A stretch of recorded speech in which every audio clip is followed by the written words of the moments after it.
आज के इस एक्सप्लेनर में हम एक बहुत ही दिलचस्प सफर पर निकलने वाले हैं। हमारा फोकस है अध्याय 5 भारत अर्थात इंडिया। हम ये समझने की कोशिश करेंगे कि हमारे इस विशाल भारतीय उपमहाद्वीप को हजारों सालों के लंबे इतिहास में अपने अलग-अलग नाम आखिर मिले कैसे। सोचने वाली बात है ना। भारत, इंडिया, हिंदुस्तान, जम्बूद्वीप, एक ही जमीन के इतने सारे नाम कैसे पड़ गए। आज तो हम इन नामों को एक दूसरे की जगह बेझिझक इस्तेमाल कर लेते हैं, लेकिन सच कहूं तो इनके असली और प्राचीन स्रोत के बारे में हमेशा सबको पता नहीं होता। तो चलिए इस ऐतिहासिक रहस्य को सुलझाते हैं और बिल्कुल जड़ तक पहुंचते हैं। भाग 1, एक भूमि अनेक नाम। आइए देखते हैं कि कैसे यहाँ के भौतिक भूगोल ने इस जमीन की शुरुआती पहचान को आकार दिया। अब जरा इस नक्काशी को देखिए। ये महान सांची स्तूप का उत्तरी द्वार है, जो हमें सीधे 2300 साल पीछे ले जाता है। इसमें उस समय के ग्रामीण जीवन की कितनी सजीव झलक दिखती है। ये साफ दिखाता है कि हमारा इतिहास कितना पुराना और निरंतर है। हजारों सालों से यहाँ एक बेहद समृद्ध समाज फलता फूलता रहा है। खैर, ये सिर्फ बीता हुआ कल नहीं है, बल्कि एक जीती जागती विरासत है। इस भौतिक मानचित्र को देखने पर एक बात बिल्कुल साफ हो जाती है। उत्तर में सीना ताने खड़ा विशाल हिमालय और तीनों तरफ से घेरते अथाह महासागर। इन प्राकृतिक सीमाओं ने एक तरह से इस जमीन को एक सुरक्षित और बिल्कुल अलग भौगोलिक इकाई बना दिया। सदियों तक इन सीमाओं ने एक प्राकृतिक दूरी बनाई रखी, जिससे इस उपमहाद्वीप की अपनी एक बहुत ही खास और अखंड पहचान बन सकी। और इसी बात को श्री अरविंद ने बहुत ही खूबसूरती से शब्दों में पिरोया है। वो कहते हैं, प्रारंभिक काल से ही आध्यात्मिक और सांस्कृतिक एकता स्थापित हो गई थी, जो हिमालय और 2 समुद्रों के बीच इस महान मानवता की जीवन धारा का अभिन्न अंग बन गई। मतलब आज की जो आधुनिक राजनीतिक सीमाएं हैं, उनके बनने से बहुत बहुत पहले ही इन प्राकृतिक सीमाओं ने एक गहरी सांस्कृतिक एकता को जन्म दे दिया था। भाग 2, प्राचीन भारतीय नाम। चलिए अब उन सबसे शुरुआती नामों की बात करते हैं जो खुद यहाँ के मूल निवासियों ने इस भूमि को दिए। सबसे पहला नाम जो उभर कर आता है वो है सप्तसैंधव। दुनिया के सबसे प्राचीन ग्रंथों में से एक ऋग्वेद में उपमहाद्वीप के उत्तर पश्चिमी क्षेत्र को सप्तसैंधव यानी 7 नदियों की भूमि कहा गया है। ये शब्द मूल रूप से सिंधु से निकला है, जिसका मतलब होता है नदी। इससे एक बात तो साफ है कि शुरुआती पहचान बनाने में सिंधु नदी का कितना गहरा प्रभाव था। एक और बहुत ही दिलचस्प और प्राचीन नाम था जम्बूद्वीप। शाब्दिक अर्थ निकालें तो इसका मतलब है जामुन के पेड़ का द्वीप। धीरे धीरे ये पूरे भारतीय उपमहाद्वीप की पहचान बन गया। महान सम्राट अशोक ने लगभग 250 ईसा पूर्व में अपने शिलालेखों में इसी नाम का इस्तेमाल किया था। और कमाल की बात देखिए, अशोक का ये जम्बूद्वीप कितना विशाल था। इसमें आज का भारत, बांग्लादेश, पाकिस्तान और यहाँ तक कि अफगानिस्तान के कुछ हिस्से भी शामिल थे। भाग 3, भारत शब्द का सफर। अब देखते हैं कि हमारा सबसे जाना माना और स्वदेशी नाम भारत आखिर कहाँ से आया। महाभारत काल में भारतवर्ष कितना बड़ा था, ये इस मैप से साफ पता चलता है। इसमें उत्तर में कश्मीर से लेकर बिल्कुल दक्षिण में केरल तक के क्षेत्रों का जिक्र है। उस जमाने में भौगोलिक जागरूकता कितनी शानदार थी। इस पूरे इलाके को सामूहिक रूप से भारतवर्ष कहा जाता था, जो पूरे उपमहाद्वीप में लोगों के बीच मौजूद एक गहरे सांस्कृतिक जुड़ाव का सीधा और पक्का सबूत है। लेकिन ये भारत शब्द शुरू कहाँ से हुआ?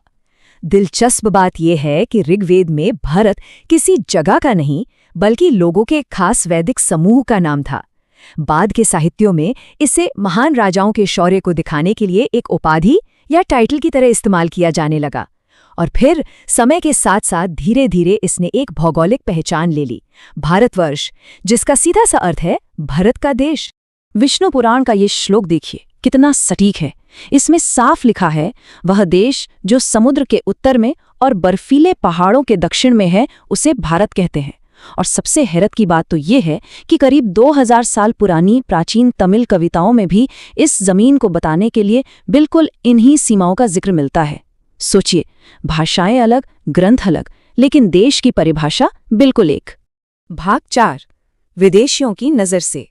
अब जरा बाहर वालों के नजरिए से देखते हैं कि जो विदेशी यात्री और आक्रमणकारी यहाँ आए, उन्होंने इस जमीन को क्या नाम दिए।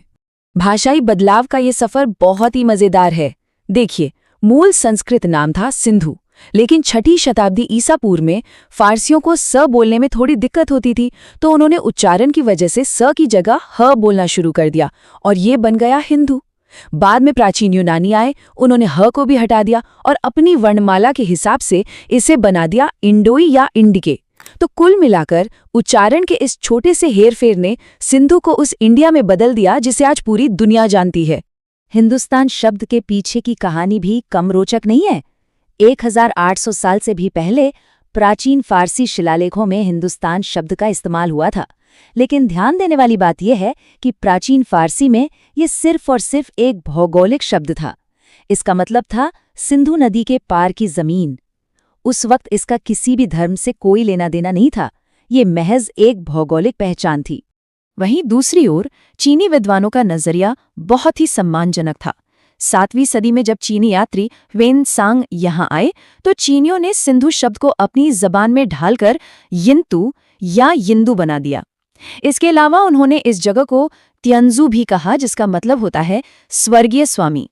ये नाम साफ दिखाते हैं कि बौद्ध धर्म की इस जन्मस्थली के प्रति उनके मन में कितना अगाध सम्मान था। तो अब तक हमने जो भी देखा उसे जल्दी से इस तुलना के जरिए समेट लेते हैं। हमारे पास नामों की दो अलग अलग धाराएं हैं। एक तरफ स्वदेशी नाम है, जैसे भारत, जम्बूद्वीप और सप्त सैंधव, जो इसी मिट्टी से उपजे हैं, और दूसरी तरफ विदेशी मूल के नाम हैं, जैसे फारसी से आया हिंदू और हिंदुस्तान, यूनानी से इंडोई और इंडिया, और चीनी भाषा से यिंदु और तियांजु। ये वाकई एक कमाल का भाषाई सफर है, जहां अलग अलग दिशाओं से आकर नाम एक ही जमीन से जुड़ जाते हैं। भाग 5, संविधान में हमारा नाम। अब आते हैं बिल्कुल आधुनिक युग में और देखते हैं कि हजारों साल का ये पूरा इतिहास एक आजाद देश के संविधान में कैसे दर्ज हुआ। भारत के मूल संविधान के इस ऐतिहासिक पहले पन्ने पर नजर डालिए। इसकी सबसे पहली ही लाइन कहती है, India that is Bharat. Hindi में कहें तो भारत अर्थात इंडिया। ये एक छोटा सा वाक्य अपने अंदर विदेशी और स्वदेशी दोनों ऐतिहासिक जड़ों को कितनी खूबसूरती से समेट लेता है। हजारों साल का इतिहास, बाहर वालों का नजरिया और हमारी अपनी पहचान, सब कुछ इन चंद शब्दों में पूरी तरह से पिरो दिया गया है। तो आखिर में ये बात सोचने पर मजबूर कर देती है ना कमाल की बात कि सिर्फ एक नदी सिंधु के बहाव ने एक पूरे आधुनिक राष्ट्र का नाम तय कर दिया और वैश्विक इतिहास में हमेशा के लिए अपनी छाप छोड़ दी। राष्ट्रीय पहचान बनाने वाले ये भौगोलिक और भाषाई रिश्ते सचमुच चकित करने वाले हैं। आज के इस एक्सप्लेनर में हमारे साथ जुड़ने के लिए बहुत बहुत धन्यवाद और ऐसे ही दिलचस्प विषयों की जड़ों को जानने के लिए हमेशा उत्सुक रहें।